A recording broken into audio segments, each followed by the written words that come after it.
Welcome to the Sandwich Generation Podcast, a resource for adults balancing the dual responsibilities of raising children and caring for aging parents.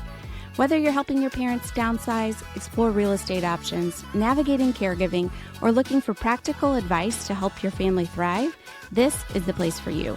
Join us as we bring you expert insights, heartfelt stories, and actionable items to support you and your family within this unique generation.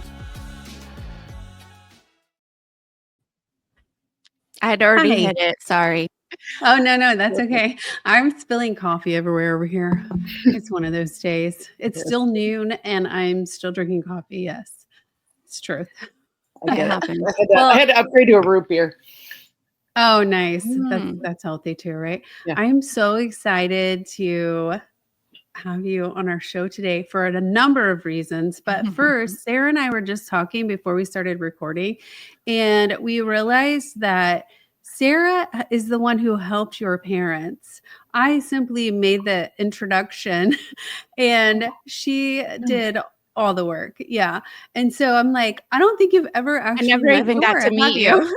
I don't think we did either. I kind of want to come through the camera and give you a hug right now. Like that makes me feel so good to know that was you. And I can't believe that our paths actually didn't cross in that process. I know. I heard your name tons, heard all about you, but we never actually really met. So oh man. Well, yeah, I'm excited for this conversation then too. I'm sure I'll learn some things about what the experience was like on your end also. I know. I'm like, well, Dora and I have known each other for years, all the way from our Girl Scout, our Girl Scout troop leader debacle. I don't know what you want to call it. We co-led a Girl Scout troop, and we called each other with one other person, the bad moms of Girl Scout. No, it was free range Girl Scouting. I thought that was absolutely name. Yeah, I liked that. That was how we met. And then, of course, we met your parents, which is what we're going to talk about today. I mean, there's a million things I could talk to you about, from your new career, your background, your teaching at Purdue, like so many things. But today we have to stay focused because we are going to be talking about your experience as an adult child on the other side, helping, parents downsize.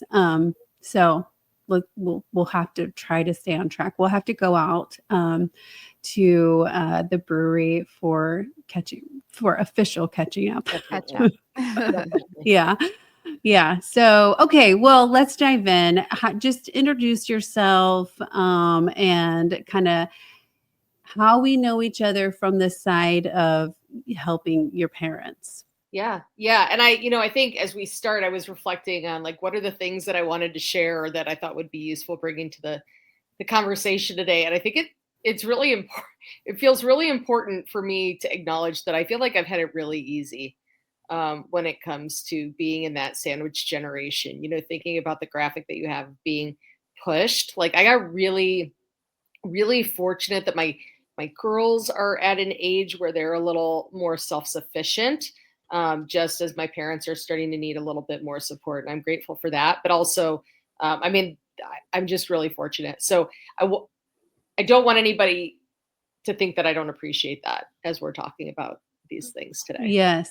It's not like you have newborns at home while we're trying to move your parents, which, some people might, depending on the age of things.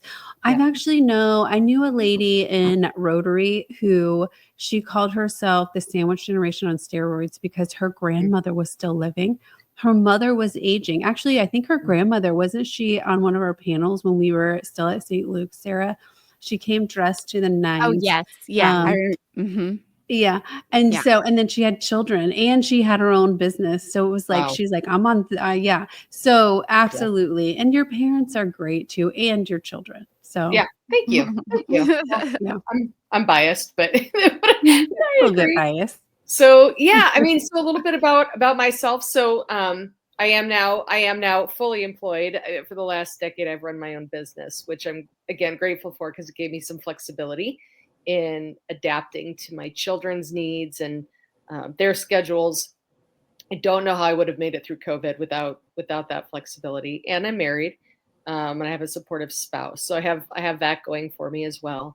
My children are in 6th grade and going into 7th grade and going into sophomore year, which is mind-boggling.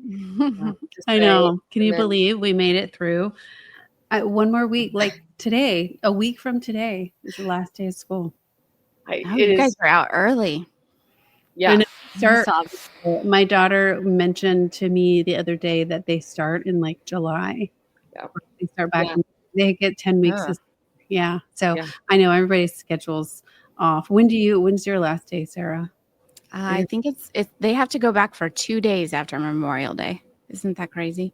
Oh, that is crazy. Oh, yeah. So they go back like Tuesday and Wednesday of that week, and then they're done. So, anyway. Yeah. Okay. Anyway, so for 7th grade and sophomore. Yeah.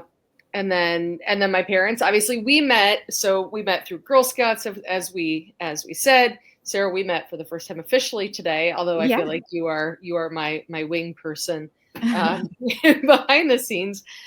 So we met through Girl Scouts. Obviously, Helen and Emily have gotten to be friends, and through that, you and I have gotten to be better friends, Lisa, I think, even than them. And we were talking about downsizing and all of the things. And the first time that my dad mentioned it, you were just happening to do a webinar, and so I said, "Oh, I think maybe you should attend this webinar." And I think he hired you the next day to help with the downsizing. And like 3 months later, what was 6 months? It was a whirlwind. All this they were quick.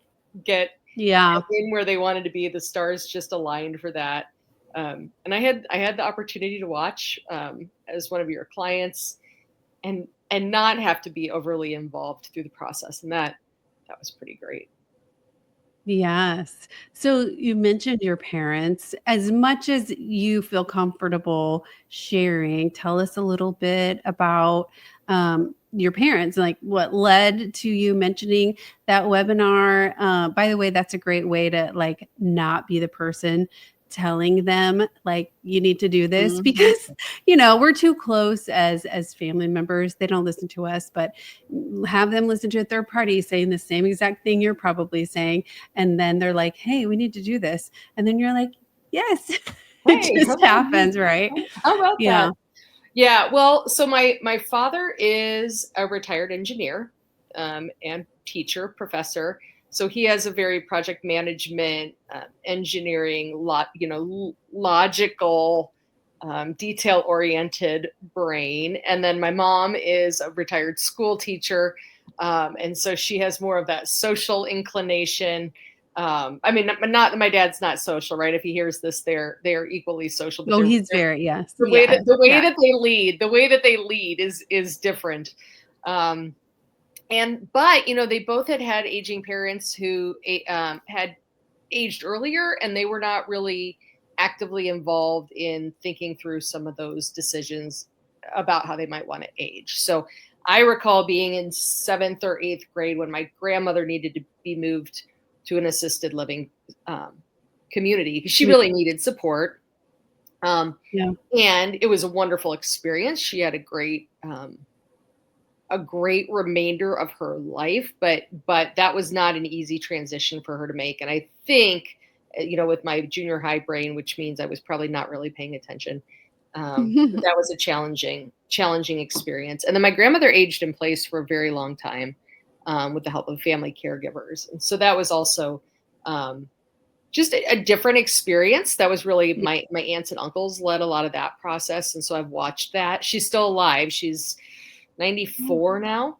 Wow. But so you're the sandwich generation on steroids too. Yeah, I'm sandwich generation with a side of pickles, because I really don't have to be horribly involved in that. I love it. In that I see it, but I'm not actively engaged in that level of care, thankfully. So having watched that, I think it was on their minds about how they would want to approach that. And it was nice to have some of those conversations early to know what they were thinking about. So when that first conversation of what they might want to do next began, it was a very easy first step to say, oh, well, just here's something to go think about. Here's somebody you can listen to, just from that information gathering stage. Well, had you guys been talking about it leading up to that?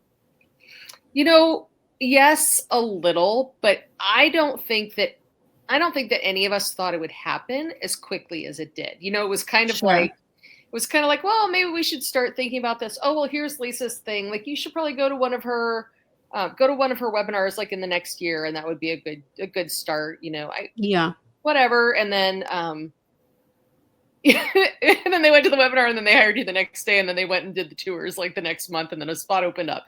That was supposed to take like 3 years, right? In my brain. But it just unfolded, and it unfolded in such a way that it just really felt natural. It did not I think my parents were being like, Dora, you're having a harder time processing this than we are. I was like, I know. I'm just okay. But also, we were coming up. That's amazing. The heels of COVID. Yeah. And that had been a really isolating experience, and I think they were ready for more.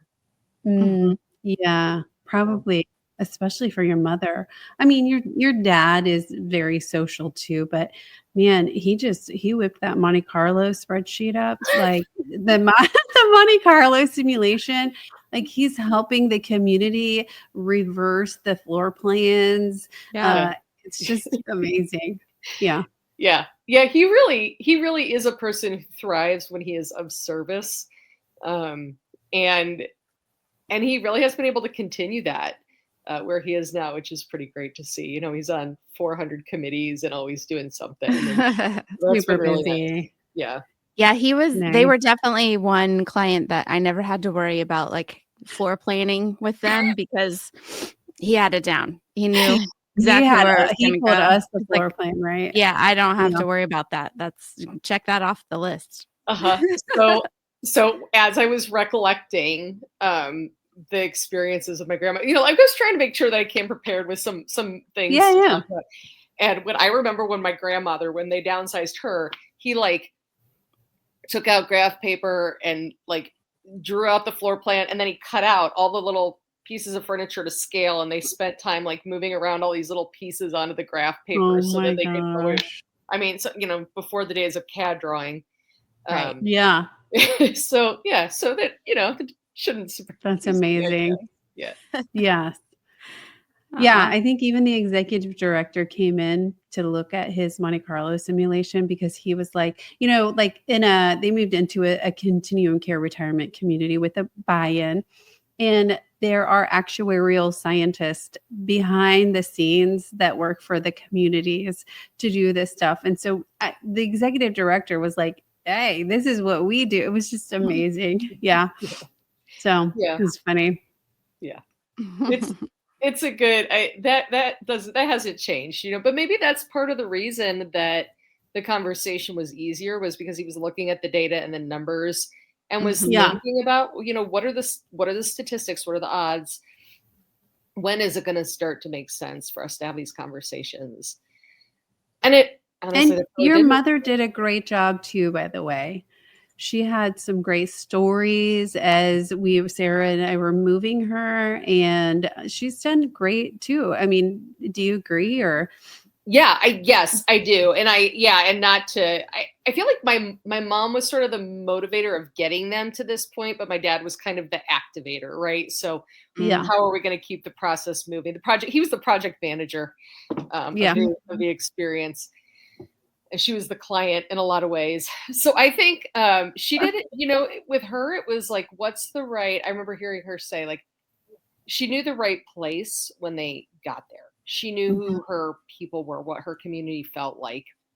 And so that was really important. And knowing how she was going to arrange the life that they were going to have and the way they situated their living spaces. And how the nesting. She was almost like nesting for a downsizer. Yes. And how am I going to bring my grandkids over? And what's this going to look like? And how can we do, there's a pool. I can take the girls swimming. And I remember the swimming she was very excited for them to be able to go swimming.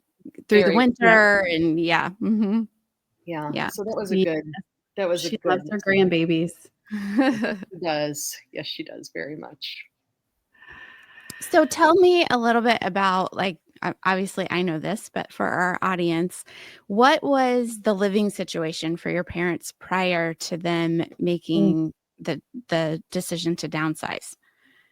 Yes. So they were living independently in really a pretty large house. They had moved from Chicago when I got pregnant, actually. So they put their house on the market the weekend that we found out we were pregnant, and they didn't know. Oh, that's amazing. So, yeah. That's, I mean, that sounds like par for the course from what we know. That's the charm amazing. life that I lead. I mean, really, that my dad probably had a Monte Carlo simulation for like how long it was going to be after we got married before the kids started coming. Yeah. or it was my mom's intuition, but Right. yeah. So they were living. So they had moved from Chicago. So they were the only people who like had downsized from Chicago into a much bigger house. They had a ton of space, which was great for Thanksgivings and all of the entertaining that they love to do. And honestly, like they were fine. They weren't having any problems with maintenance. It was a low yard maintenance community, so they didn't have to mess with that. Dad was on the HOA, so he was able to make sure that things were happening the way he wanted that way. But again, I think it was in that big house during COVID was kind of isolating. And I think they were just tired of messing with it. It was just like, there's no reason we couldn't change.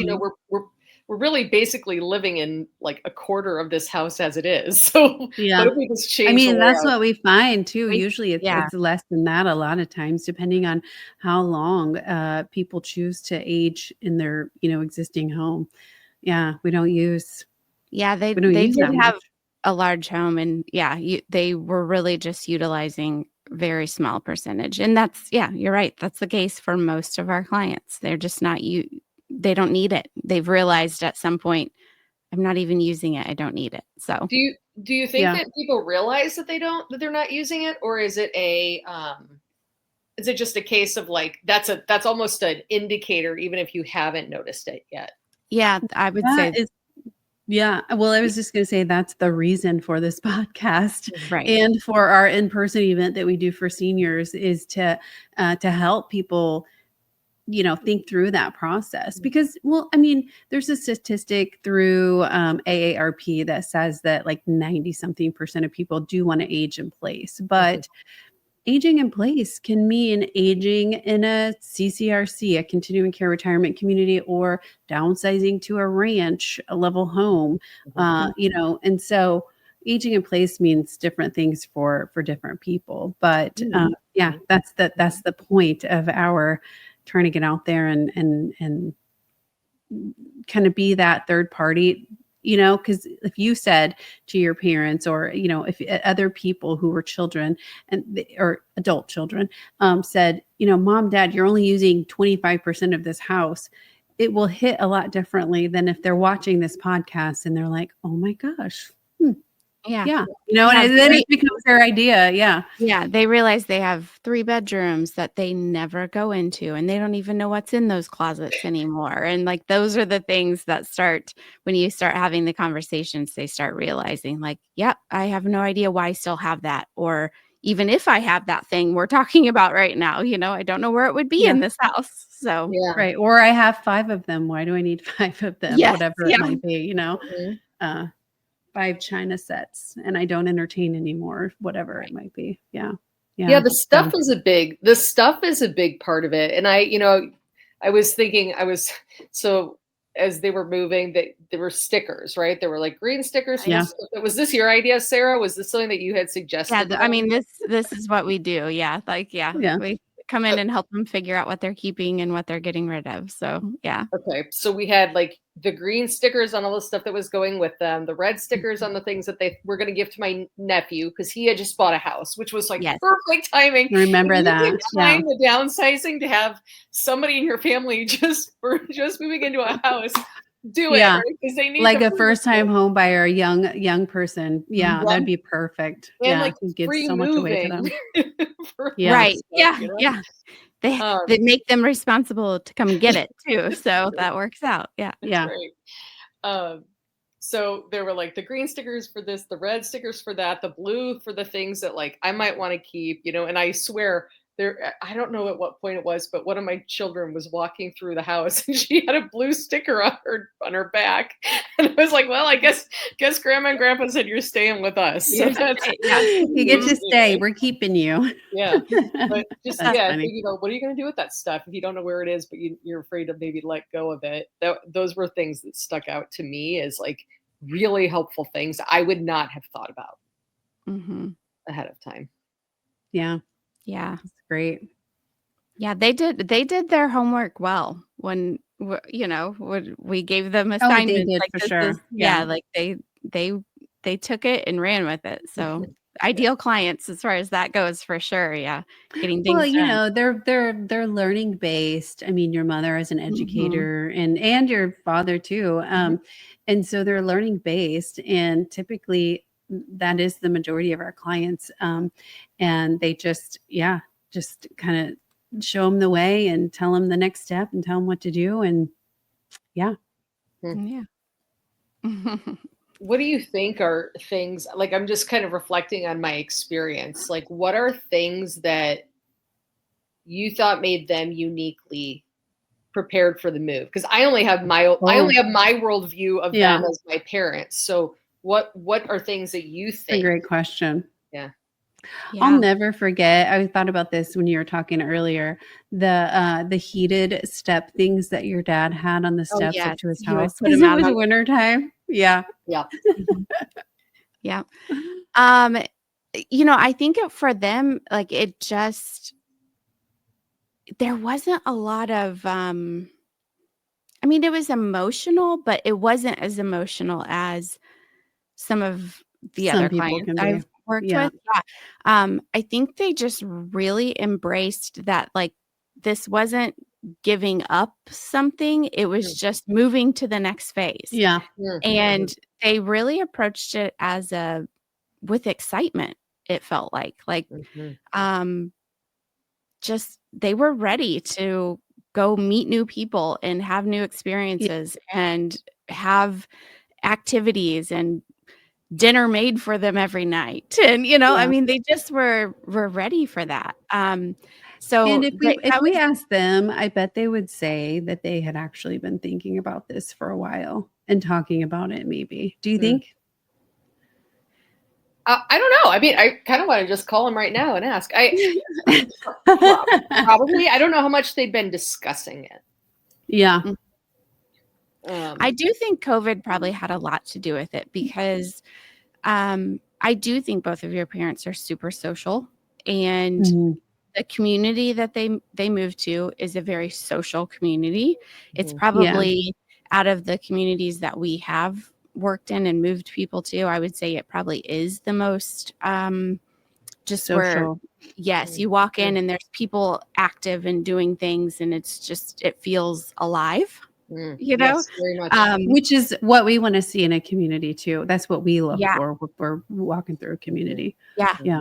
So I think they were excited for that part of it, but I bet COVID had a lot to do with that.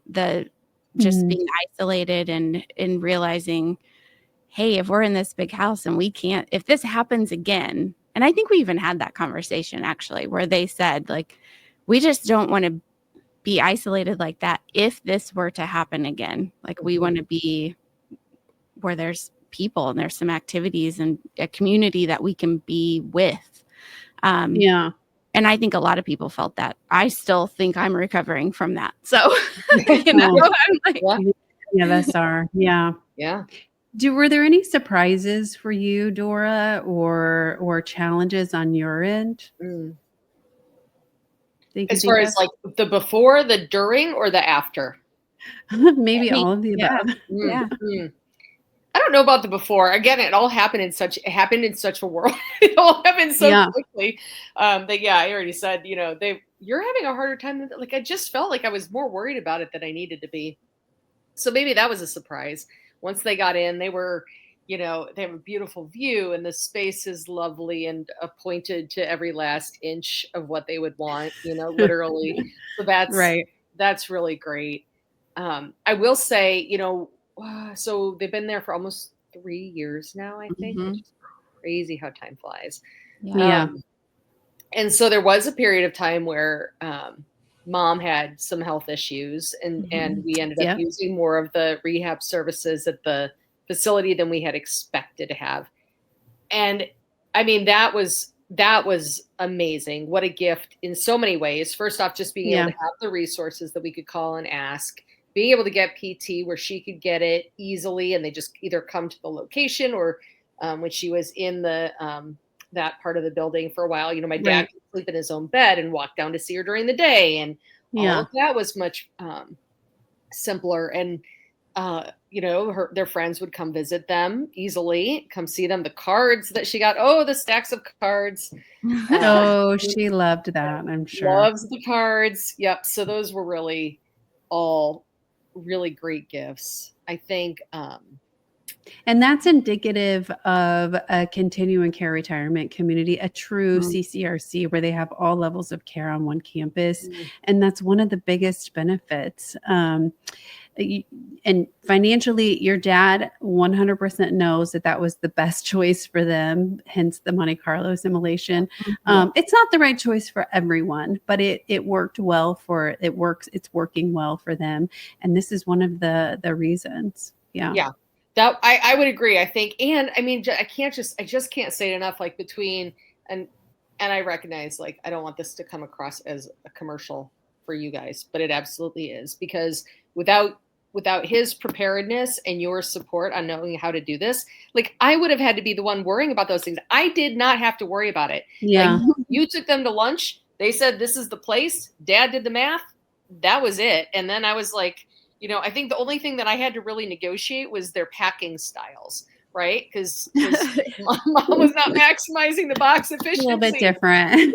Yes. Mhm. So, Well, you know, speaking of commercials, yeah, it's almost like you knew we were going to have a 37-second commercial. I did. Let's take I a did. break so we can take a drink or fix your lip gloss if you feel like it or whatever. And no, it's not messed up. But we'll take a quick break here. All right.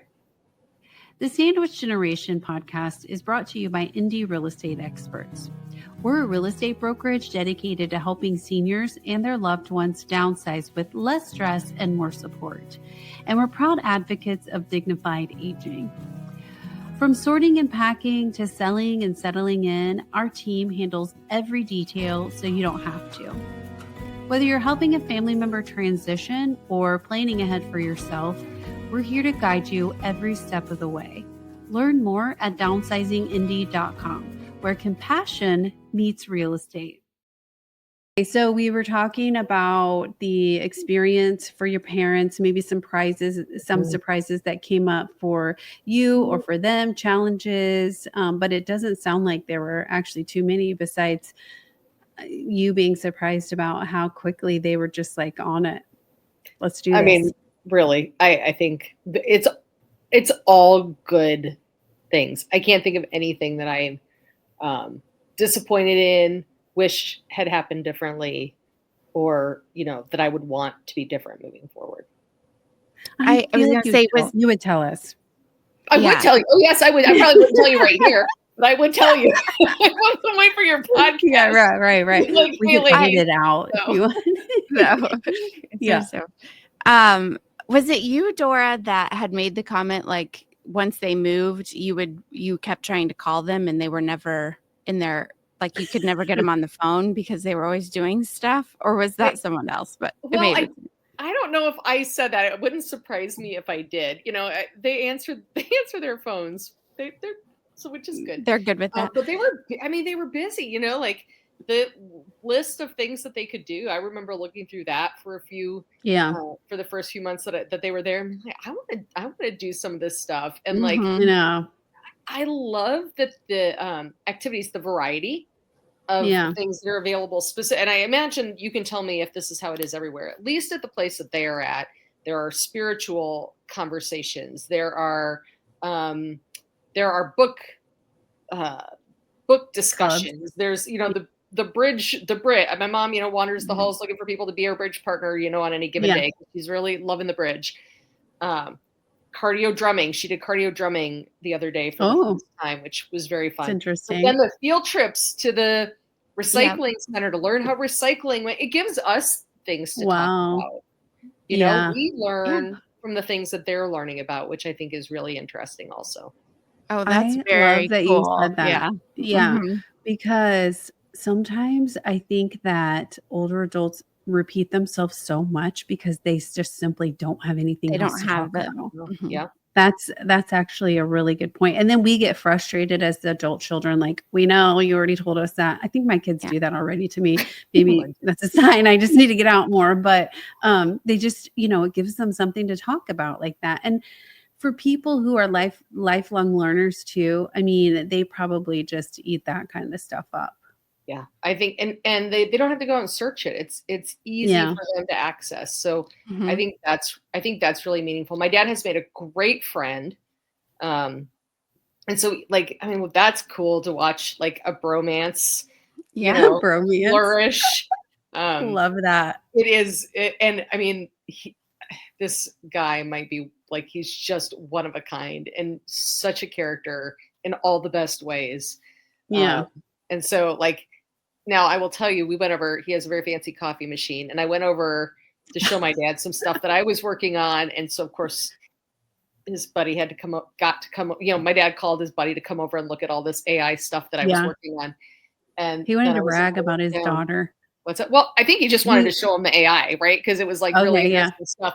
But then I went down and had coffee with the two of them, which was great, although it was extremely caffeinated coffee. And I don't really drink that much caffeine. So we got about halfway through and I was like, my head's hurting. So word to the wise, be careful when you're drinking. That's so funny. I can't believe you don't drink coffee. I get energized from your energy. I drink a coffee. I don't not drink coffee. If I have more than two, I'm a mess. I can't get anything done. Wired. Yeah. So, but lessons learned. I have kind of a funny, it's not funny, but it's an interesting little flip to your parents moving. And you probably don't know this, Dora, but they had a couple that they were really good friends with that live near their old house who have reached out to us. And talking with them, she's the wife, she said, well, we have had these good friends and they've moved to a community. And, I knew it would probably happen, but we just don't see them anymore because at their, they have all these things they can go do. And so I was like, oh my gosh, I've never thought about the people that kind of get left behind, sort of. Yeah. But the good part of it is that they have gone and had dinner with your parents a few times. And so now she and her husband are like, okay, we're going to do this. So I'm actually taking her to tour 3 communities tomorrow. You are. So it's just really cool how it doesn't just affect them and you and your family. It has affected their friends too. And their friends have started thinking about it. And so, that would make them proud, I think, to know that they're perceived as flourishing in that transition. Yes. Yeah. That's they've awesome. proved to their friends that this doesn't have to be a scary, it's not the end of their, life. Yeah. Yeah, for sure. The beginning of a new phase that, can be as exciting as you want to make it. I think, don't you wonder, or at least sometimes I wonder, this conversation has made me wonder about the change of how it is now versus how it would have been when they were going through this with their parents, right? The amenities are different. The expectations are different. It's not a place you just go to gradually fade, right? And I think that's why that AARP statistic, over 90% of people want to age in place. I think that's part of it because we're in that the folks who would be downsizing right now saw the senior communities as the nursing home, The where nursing home where people yeah, go to die. I mean, let's just be yeah, honest. That's what yeah, their perception is. They have that. So until they go and actually educate themselves, yeah, visit friends that have moved into communities, actually see what it's about, right. that stigma is going to continue until people start to realize that it can be fun. Actually, the lady that I'm taking tomorrow to look at some communities, she said it's kind of like you're going to college and you're moving into a dorm and there's all these Oh, fun things. And I she's like, love it kind of that. feels like that. And I said, I used to work in a senior community and I often explained it like that to the adult children. Like, it's kind of like you're dropping your parents off for college. So I just love be that prepared analogy. for that because there's some emotions that I think the adult children don't, that they end up having that they didn't expect they were going to have. So I agree with that wholeheartedly. I was definitely surprised That's at good. my like level of emotion. Concern. yeah. Yeah. Yeah. It wasn't even concern. It was just this weird emotion. It was like Yeah. Yeah. nondescript. Mhm. That's It is like interesting. That's a college. great way to describe it. Yeah. The food is Well, now better. you have practice. The food is better. Yes. The food is amazing, Yeah. particularly where they are. It is one of the top, I'd say, don't you agree, Sarah? Like it's one of the top things that people look for. And we tell people when they're touring or when they're trying to decide to go have a meal there. Yeah. And not just for the food, but like also to see the other residents interacting. Mhm. Yes. Yes. Mhm. Very Yeah, much. that's Yeah. when you get the opportunity to ask the people that actually live there, like, "What do you Mhm. like about this place? What do you not like about this place?" Like, Yeah. and they will And be brutally honest, Yes, they so oh, you will. they don't will have to be. worry about that. Yeah. Yes, they will. That's one of my favorite things about helping seniors is Yep. they don't put on airs. It's just like what you see is what Mhm. you get. You don't have to guess about anything. So, That's true. yeah. And I mean, when you are having a meal, people at some communities, people will just walk right up and introduce themselves. I know that's true where your Mhm. parents are. They'll walk up and, introduce themselves, get to know who they are. And when they find out they're touring, oh, they just rave and, so yeah, that's great. Yeah, I think I like that, and I like that sort of continuation of the college experience because when I went to Marquette, I didn't know where I wanted to go, but when I landed on campus, I just knew that that was it. And I again couldn't even necessarily put words to what it was. And if you want that super social experience, there are ways to get it. If they had wanted to be in more of they could have been in the cottages, which would have been a little more residential. Like Yeah, you right. really can kind of build up the experience. It seems Yeah, the way you Mhm. want, so that it is what you envision and you're not just forced right. into a Yeah.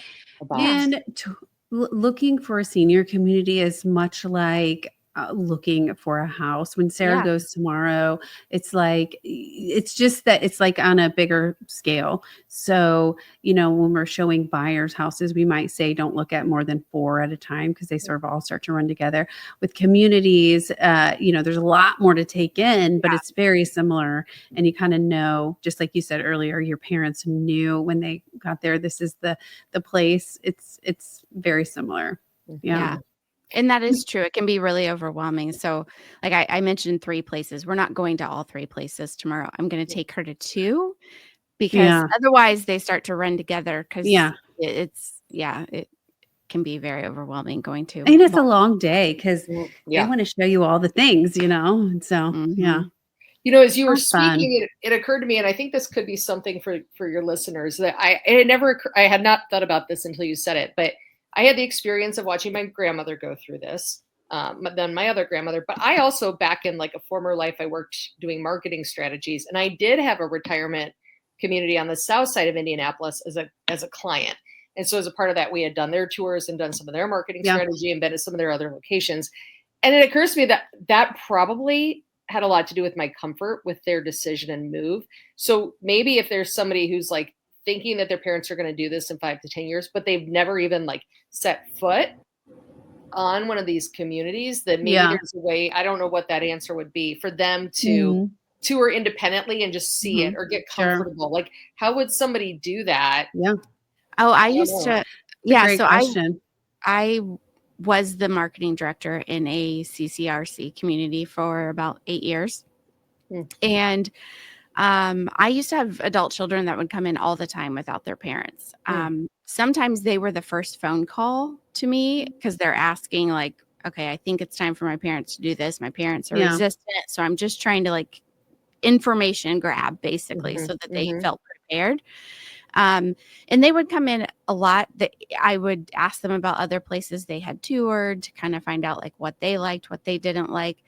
And so I think that is very important, but it's also really important for that adult child to keep in mind that the things that might be important to them personally are not necessarily the same things that are going to be important to their parents. And one of the things is the overall aesthetic. There were a lot of times, a lot of times where the adult children would come in and they would love a certain community, right? Because it was brand new, very modern. And then they would take their parent and their parent was like, I hate this. Like, because it's just too not sterile. their style. They're like, this looks like no one's even been here, like that's so you have to figure out what you like, don't like. But I would tell the adult children all the time, like, don't be swayed by the aesthetics, because a lot of times that's really not going to be what's going to appeal to your parents. So that's so such don't a get good your heart point. set on something because you're going to take them and that is not going to be it's ultimately their decision.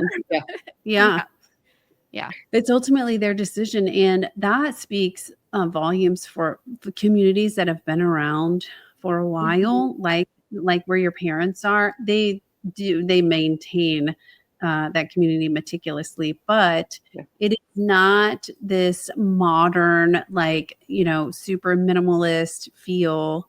When you think about it, it's everything's very not white and stark, right. It's kind of ornate, but also well maintained. Those are the types of aesthetics that appeal to our parents. Whereas we might, everybody's flavor is different, and you get new communities that they kind of miss that point, or they might be catering to the adult child on purpose, or but that's a really good point. Yeah. How has life changed, would you say, for you, for your parents, since the move? Oh gosh, that's a great question. My brain before the move goes straight to COVID, right? So Tuesdays and Thursdays, we homeschooled longer, even after most of the schools went back. Not homeschooled, we did virtual learning. God, I am not a homeschooler. I would die. We did the virtual learning. And I would die, and so would my children. None of us would be here. So we did the virtual learning, and in part because my parents were still isolating, and they were being careful, we were being careful, and our community was so important to be with them and that relationship to the girls. So Tuesdays and Thursdays, they did virtual learning at their house. And I would drive up, drop them off, and then pick up the girls in the afternoon. So I could still work, which really was all virtual learning, jokes aside, nice for everybody to have. Now, one day a week, mom gets Emily, and one day a week she gets Megan, and they do dinner, and then they bring it back. And every Friday, this has turned into a tradition. Every Friday we have dinner, as a family with them somewhere out to get out. Every Friday. It's just going to happen. Now the whole thing is like, well, which of our brew pubs are we going to go to? That's like the big debate every Friday. Nice. So that has been nice. But I think, when mom was having some of those health issues, having that community of people to support and be available, that was a gift. Watching them and their friendships, not worrying about them being bored, not having to be their only source of checking in and community. Those are great. And the richness of the things that we're able to talk about, I think, are really pretty amazing to have. Yeah, there's another statistic loneliness and isolation is similar to like smoking a pack of cigarettes a day or something like that. I don't know the source, but I've heard or seen that somewhere. So it's great that community is that you all are being intentional about that and have been. So that's great. I honestly, I almost feel bad sharing my experience here because I know there are people who it is so hard. Don't have it as easy. I'm so, it's not easy, but I know it's way harder for people that I love and I'm friends with who are in a different caregiving position. Right. Yeah. I mean, that's where we can really help. I think that's where we can really shine. I mean, working with your parents was obviously great. And also we've had experiences, Sara, we have so many stories, which is another reason why we started the podcast, because we could share just from our experience. Not every downsizing project is as easy as helping your parents. Your parents did a great job too. So yeah. I'm proud of them. They're good. They're good at change. I need to take a few more lessons from them. No,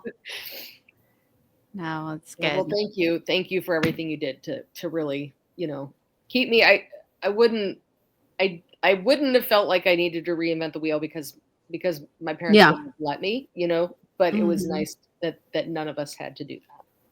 Yeah. Okay. Well, so wrapping up, what is one thing you would say to somebody who is considering this process, or who has parents in particular considering this process or should consider this process? Yeah. I think for me, for any life thing, the hardest part is just saying like, oh, hey, I think that this is something I should be learning about, and asking where to go for those resources. So obviously this is a great opportunity, or this podcast is a great gift for people who are even trying to figure out where do I start. But, pick up the phone and call somebody who's been through it. Watch a few more podcasts. Call somebody at a community and just go have a cup of coffee and sit in the lobby and just get a sense of what that experience is like. Like, just don't be afraid, because it's going to come whether, we acknowledge it or not. This is a conversation that we have to be having. That's good.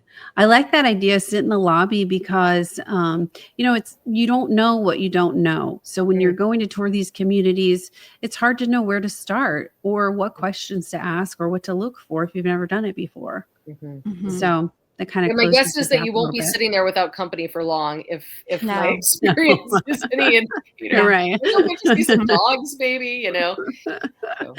Actually made it very challenging to work while you work in one of those communities, because you have visitors all the time.